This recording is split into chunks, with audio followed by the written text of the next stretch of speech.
जय श्रीराम. श्री ब्रह्मचैतन्य गोंदवलेकर महाराज यांच्या प्रवचन ह्या पुस्तकातील आज 30 मार्चचं प्रवचन. ज्या घरात शांती त्या घरात भगवंताची वस्ती. गृहस्थाश्रमासारखा आश्रम दुसरा नाही खास. नीती धर्माचे रक्षण यासाठीच विवाहाचे कारण. ज्या घरात राहते शांती त्या घरात भगवंताची वस्ती. कृतीवर मनुष्याची परीक्षा जैसी वासावर पदार्थाची परीक्षा. कोणाचा न करावा घात ऐसे वागावे जगात. आपले आपण करून घ्यावे हित त्यालाच म्हणतात संभावित. न कधी व्हावे निराश व्यवहार हात देईल खास. व्यवहारातील करावा प्रयत्न प्रपंचात न पडू द्यावे न्यून. रोगाची भीती न ठेवावी चित्ती. रोगाला उपचार करावे जरी बहुत तरी कष्टी न होऊ द्यावे चित्त. आप्त इष्ट सखे सज्जन यांचे राखावे समाधान. परी न व्हावे त्यांचे अधीन. सर्वांशी राहावे प्रेमाने चित्त दुश्चित्त न व्हावे कशाने. आपलेपणा ठेवला जेथे प्रेम लागत असे तेथे. ज्या घरात स्वार्थाचे मान बळावले तेथे समाधानाचे मान कमी झाले.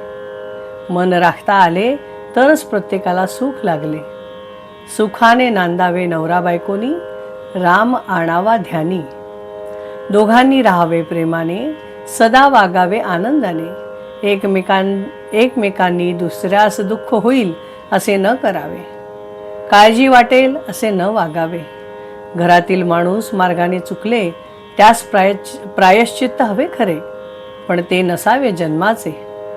तेवढ्या पुरते असावे साचे.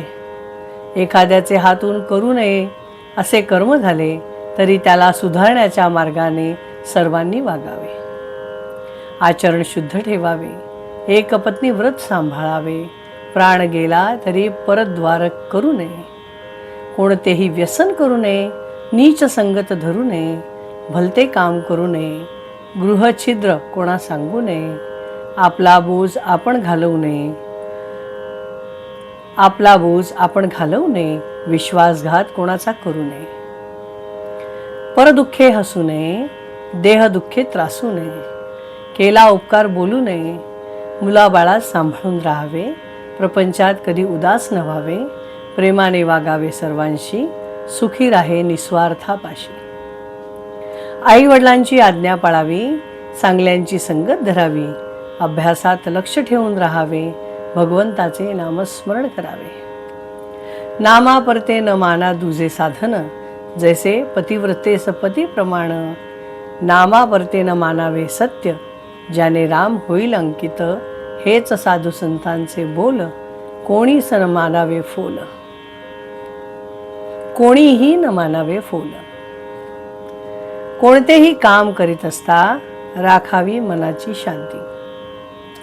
आज के प्रवचन में बहुत ही महत्वपूर्ण बात बताई गई है कि जिस घर में शांति रहती है उसी घर में भगवान का वास रहता है.